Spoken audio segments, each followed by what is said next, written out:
આગળ વાત કરીએ વડોદરાની તો વડોદરામાં વાઘોડિયા ધારાસભ્ય ધર્મેન્દ્રસિંહ વાઘેલાએ 5મો મહારક્ષાબંધન ઉજવ્યું હતું। 15,000થી વધુ બહેનોને રાખડી બાંધી બહેનોએ ધારાસભ્યને ભાઈ બનાવી રાખડી બાંધી હતી। 15,000થી વધુ બહેનોએ ધારાસભ્યને ભાઈ બનાવી રાખડી બાંધી હતી અને મહારક્ષાબંધન પર્વે ભવ્ય કાર્યક્રમનું આયોજન કરવામાં આવ્યું હતું। તો આ તરફ વાઘોડિયા ધારાસભ્ય ધર્મેન્દ્રસિંહ વાઘેલાએ 5મો મહારક્ષાબંધન ઉજવણી કરી હતી, જેમાં વડોદરામાં 15,000થી વધુ બહેનોએ રાખડી બાંધી બહેનોએ ધારાસભ્યને ભાઈ બનાવી રાખડી બાંધી હતી। મહારક્ષાબંધન પર્વે ભવ્ય કાર્યક્રમનું આયોજન કરાયું હતું। બહેનોએ ભાઈના હંમેશા વિજયનો સંકલ્પ લીધો હતો।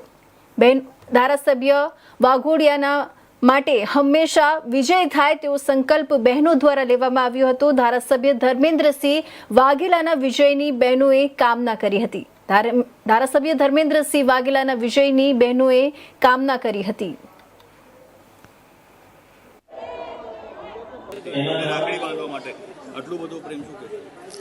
ખરેખર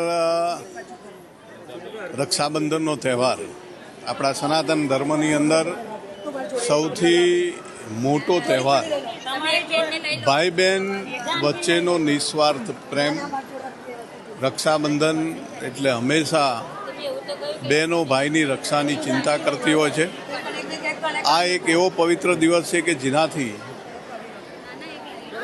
ભાઈને રક્ષા પણ થાય છે, ભાઈને ઉત્સાહ પણ વધે છે, ભાઈને એનર્જી પણ મળે છે અને તમામ પ્રકારના આ દિવસની રાહ હું જોતો હોઉં છું। મારા બહેનો ક્યારે આવે અને મને ક્યારે રાખડી બાંધે। એ જ રીતે મારા વિધાનસભાની બહેનો પણ આ દિવસની રાહ જોતી હોય છે કે ક્યારે આ જલ્દી દિવસ આવે અને અમે અમારા ભાઈને રાખડી બાંધવા જઈએ। સૌથી મોટો હું નસીબદાર મારી જાતને માનું છું। દેવાધિદેવ મહાદેવ અને કુળદેવી માતાજીની કૃપાથી આવો પ્રેમ મળી શકે। કદાચ મેં ક્યાંય ગુજરાતની દેશ દુનિયામાં પણ આવડો મોટો રક્ષાબંધન અને આટલી હજારોની સંખ્યામાં બહેનો કોઈને રાખડી બાંધતી હોય એવું મેં આજ સુધી જોયું નથી। ભગવાનને પ્રાર્થના કરું છું કે અમારી આ બહેનોનો પ્રેમ કાયમ માટે આવો ને આવો રહે અને એમની રક્ષા માટે હું પણ ક્ષત્રિય છું।